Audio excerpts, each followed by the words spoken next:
Hello. Did you know that since 1973, productivity has grown almost 3 times faster than wages?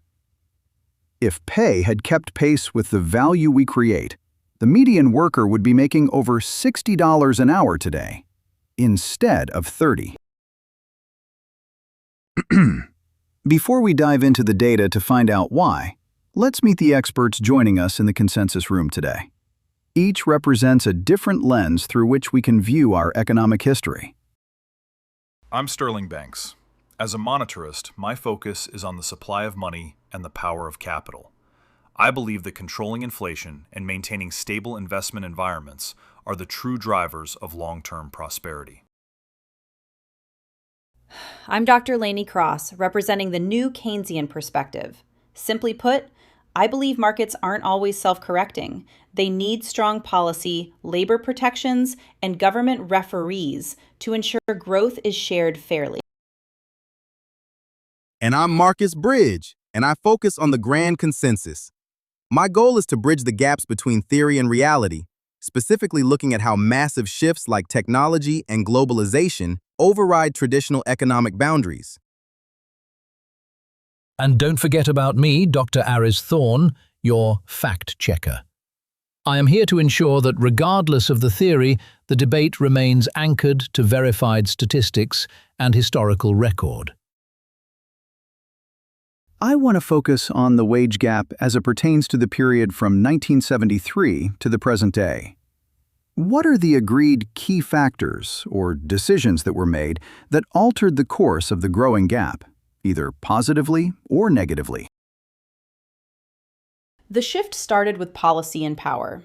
In 1973, we hit the oil crisis, and the response was a shift toward neoliberalism. We stopped prioritizing full employment and started prioritizing market flexibility. The biggest blow was the decline of labor standards. The real value of the minimum wage was allowed to wither, and the legal environment became hostile to unions. We essentially took the referee off the field. I point to 1971 to 1973 as the era of the Great Inflation. We went off the gold standard, and the dollar's link to gold was severed. This led to massive volatility. To save the economy from runaway inflation in the early 80s, we had to raise interest rates to 20%. This shock favored capital over labor. Since then, financialization has meant that corporate profits are prioritized for shareholders rather than being reinvested into worker pay. I view it as the dual revolution, technology and globalization. Around 1973, the digital revolution began. We moved from mechanical tools to computers. This created skill-biased technological change. The gap grew because the value shifted from physical labor to intellectual property and software. Stop! Before you continue, I must enforce the verified data. Based on 2026 purchasing power, a worker generates $79 of value every hour, but only receives $30 in their paycheck. This is a fact that we all agree on. This creates a 2.6 to 1 ratio. Essentially, you are working 2.5 hours for the economy to get paid for 1. That is the math of the decoupling. Was any of this unavoidable? And what could we have controlled? In my view, technology and globalization were inevitable.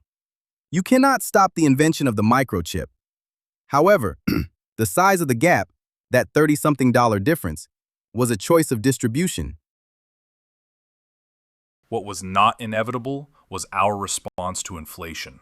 We could have chosen a path that didn't involve financialization, where we made it more profitable to shuffle money than to make things. The policy shift was 100% a choice. We could have indexed the minimum wage to inflation in 1973. The decision to prioritize shareholder primacy was a boardroom choice, not a law of nature. What should we consider changing, if anything? We need direct profit sharing. Workers must be treated as equity owners in the AI driving these gains. I disagree with more regulation. We need to end the inflation tax.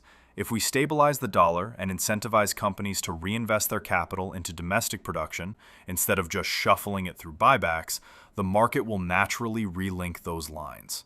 We need to make making things more profitable than making money again. We need structural wage floors. It isn't enough to hope for the market to fix itself. We need minimums that automatically scale with productivity and inflation, effectively relinking the productivity and wages by law. The panel agrees. The decoupling was a design, and designs can be changed. If we don't fix the system, that missing $30 an hour will only grow as AI takes over. What changes would you implement, if any at all? Thanks for joining. Keep looking for the tidbits.